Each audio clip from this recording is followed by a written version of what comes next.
Halo semuanya, perkenalkan saya Najita Mama dengan NPM 2241345. Kali ini saya akan menjelaskan mengenai artikel penelitian saya dengan judul Analisis Pengaruh Ethical Leadership dan Green Transformational Leadership terhadap Sustainable Leadership yang dimediasi oleh Environmental Innovation pada perusahaan kontraktor di Batam. Yang pertama, saya akan membahas mengenai model penelitian saya. Nah, ini model penelitian saya. Di sini ada 7 hipotesis. Yang pertama itu ada ethical leadership berpengaruh terhadap environmental innovation. Yang kedua, green transformation leadership berpengaruh terhadap environmental innovation. Kemudian hipotesis ketiga, environmental innovation mempengaruhi sustainable leadership. Kemudian hipotesis keempat, EL berpengaruh terhadap SL.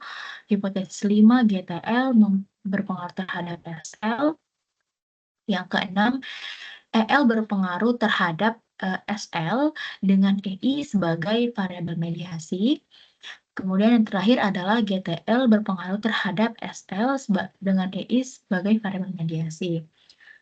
Selanjutnya, saya akan menguji data.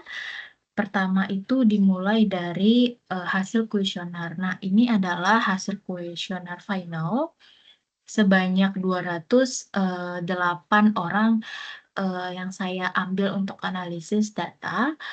Selanjutnya, kita masuk yang kedua, yaitu file yang sudah dirapikan. Nah, yang sudah dirapikan itu seperti ini bentuknya.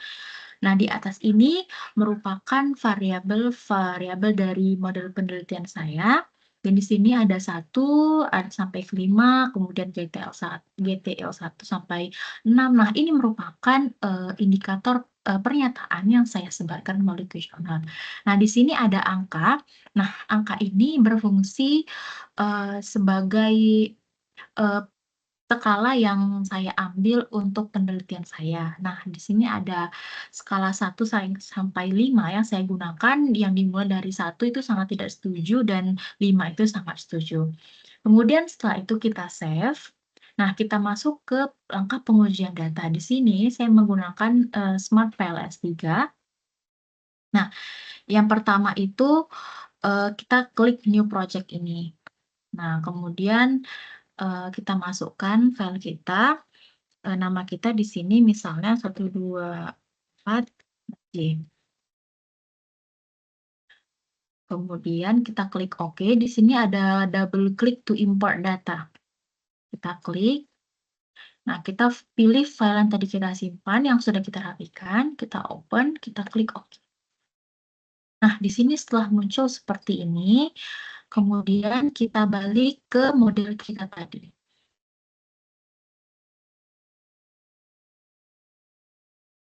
Kita balik ke sini ya. Nah, di sini kita masukkan indikator yang di bawah kiri ini ada indikator pertanyaan yang udah kita rapikan tadi ya. Terus kita log 1, 2, 3, 4, 5. Nah, ini EL 1 sampai 5 ini merupakan variabel independen yang letaknya di sebelah kiri.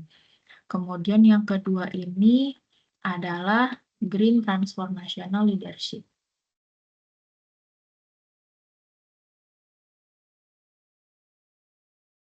Ini merupakan variabel independen juga yang sebelah kiri. Kemudian ada EI. EI ini variabel mediasi. Jadi, kemudian di sini. Nah, selanjutnya yang terakhir adalah SL, yaitu Sustainable Leadership. Di sini ada 4 indikator ya. Nah, dan setelah itu, kita coba ganti nama ini. Kita rename, kita ganti EL tadi ethical leadership ya. Tekan OK. Nah, ini juga sama seperti itu, kita ganti GTL, Green Transformation Situational leadership. Selanjutnya ini juga kita ganti mediasi adalah EI, Environmental Innovation. Selanjutnya ada yang terakhir adalah SF, Sustainable Leadership. Ini saya coba buat seperti awal lagi ya, tapi di sini saya sudah ada file yang saya masukkan. Kemudian kita coba hubungkan di sini di paling atas ada namanya connect, kita coba hubungkan ini ke sini, ini ke sini, yang kedua ini ke sini, yang ketiga, kemudian ini ke sini keempat, ini ke sini kelima.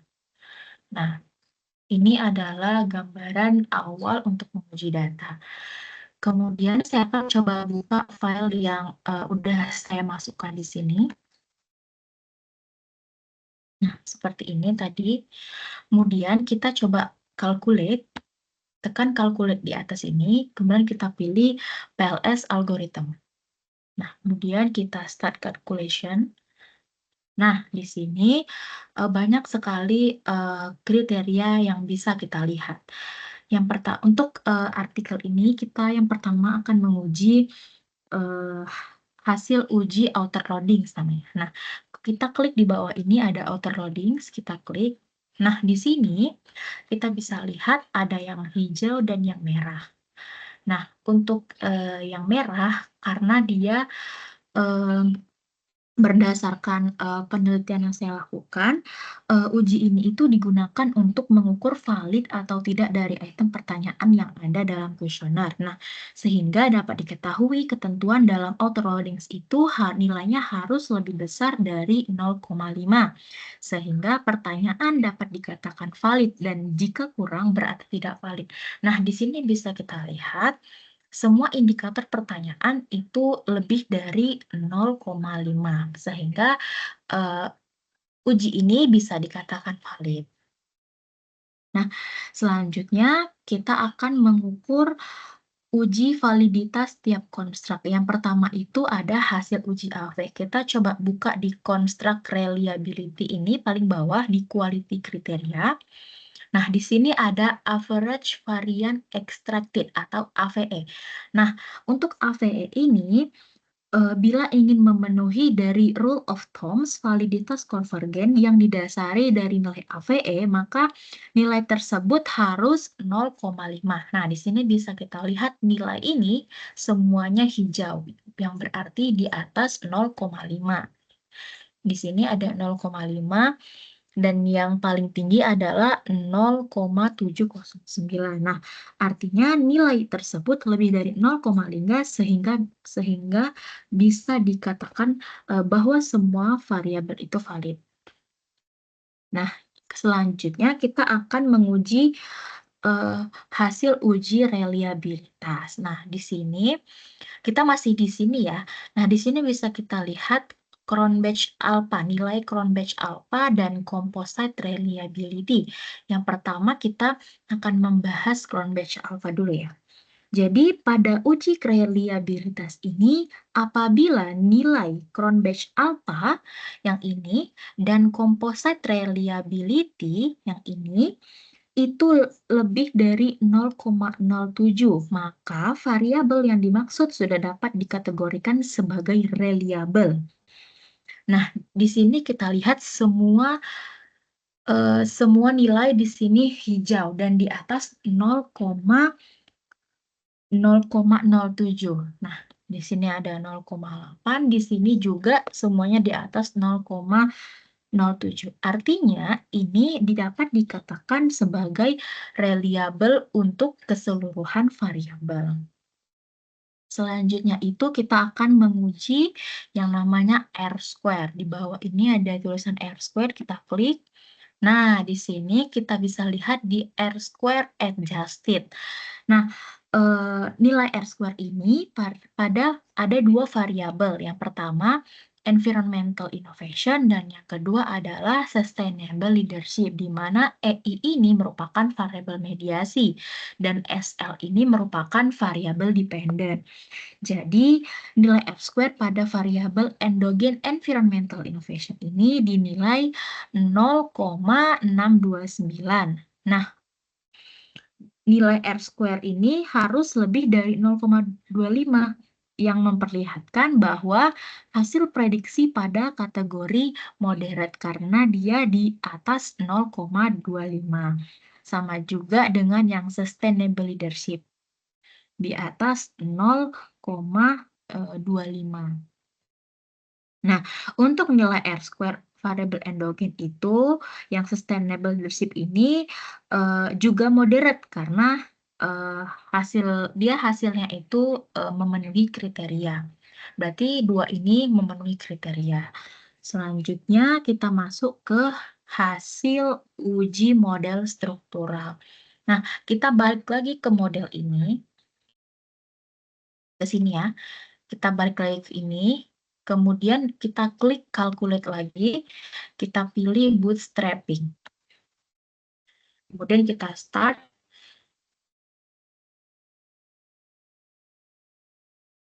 Nah, di sini kita akan menguji pengaruh langsung dan tidak langsung ya.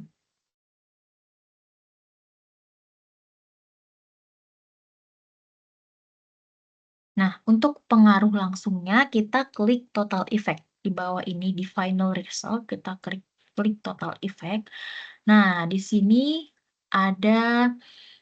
yang saya gunakan yang pertama itu ethical leadership berpengaruh terhadap environmental innovation. Nah, untuk variabel ini, hubungan hipotesis satu ini, kita bisa untuk menguji pengaruh langsung bisa kita lihat dari sampel mean, kemudian t statistik, dan p-values. Karena untuk uji ini bertujuan untuk mengetahui signifikan serta korelasi antar variabel dengan melihat hasil dari t statistik dan p-values.